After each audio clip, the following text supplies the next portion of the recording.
नमस्कार साथियों, मैं कुमार संजय वारदात 365 में आपका स्वागत करता हूं।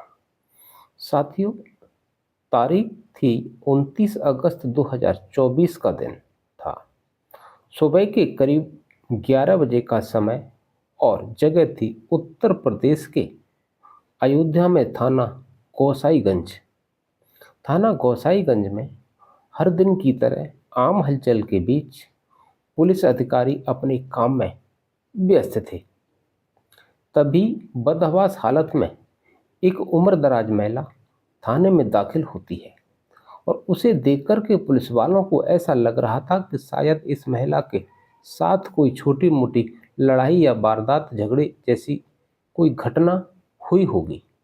लेकिन वह महिला जैसे ही थाने के अंदर पहुंचने की वजह का खुलासा करती है तो पुलिस कर्मियों के पैरों तले जमीन खिसक जाती है।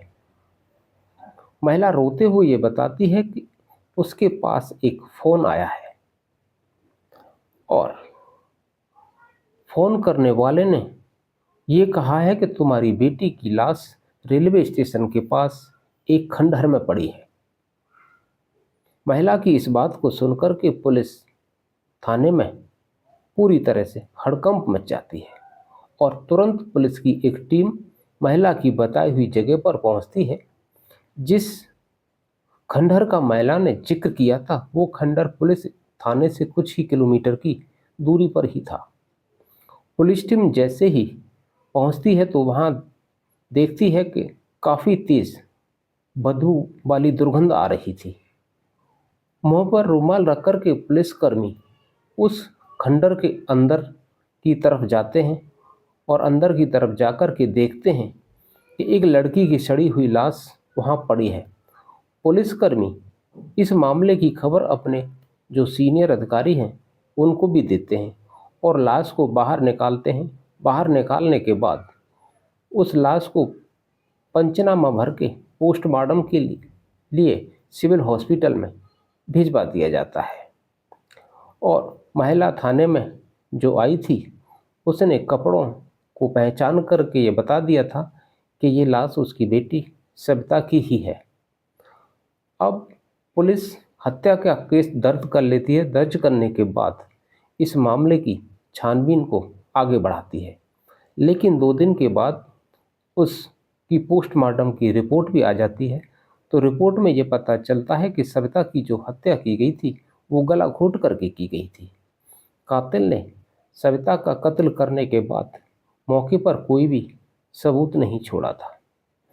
जिस नंबर से सविता की मां को फ़ोन आया था वो फ़ोन सविता का ही था और सविता का वो फ़ोन नंबर जब बाद में डायल किया गया तो वो स्विच ऑफ बता रहा था। अब पुलिस के सामने कातिल तक पहुंचने का कोई भी सुराग नज़र नहीं आ रहा था। ऐसे में पुलिस आसपास के जो सीसीटीवी कैमरा थे उनको खंगालना शुरू करती है, लेकिन उसमें भी कातिल का कोई भी सुराग नहीं मिलता। फिर इसके बाद सविता के नंबर की कॉल डिटेल खंगाली जाती है तो उसमें वो नंबर मिलता है जिस मोबाइल पर बंद होने से पहले आखिरी बार बात की गई थी। ये नंबर एक दीपक नाम के शख्स का था।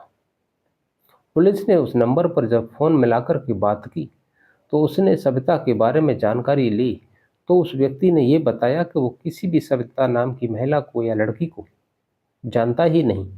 पुलिस का उस शख्स पर शक और ज़्यादा बढ़ जाता है और उसके नंबर की जो लोकेशन है वो ट्रेस की जाती है। तो पता चलता है कि जो उसका फ़ोन था, जो उसकी लोकेशन थी, वो उसकी लाश के आसपास ही बता रहे थी। इसके बाद पुलिस उस व्यक्ति को गिरफ्तार कर लेती है। पहले तो वो बताने से कुछ खास नहीं बता रहा था, लेकिन जब पुलिस सख्ती से पूछताछ करती है तो वह सारी सच्चाई बयां करता है।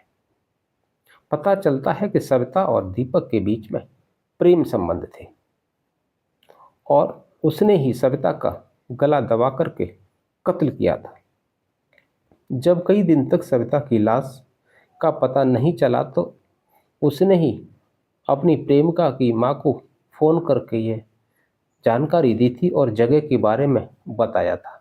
दीपक ने पुलिस को ये भी बताया कि उसकी मुलाकात सविता से करीब 3 साल पहले हुई थी। दोनों ने एक दूसरे को पसंद किया था और इसके बाद दोनों के बीच में बातों का सिलसिला शुरू हो गया था। धीरे धीरे दोनों आपस में छिप छिप कर मिलने लगे थे।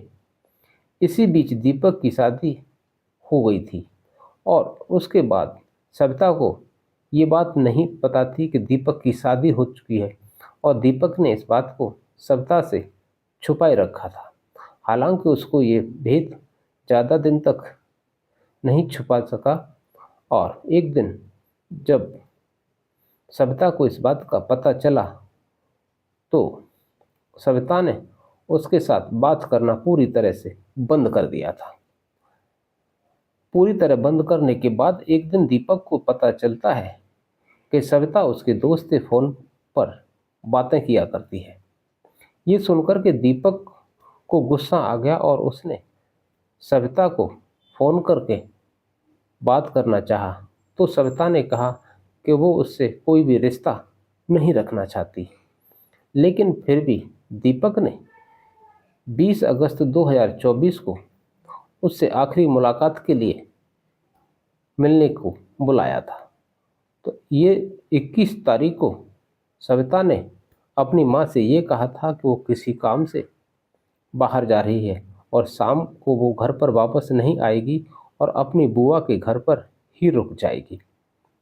सविता 21 तारीख को दीपक से मिलने के लिए पहुंचती है तो दीपक उससे बात करके करते रेलवे स्टेशन के पास जो बना हुआ खंडर था उसकी तरफ ले जाता है और वहां जाकर के सविता के साथ शारीरिक संबंध बनाने की जिद करता है।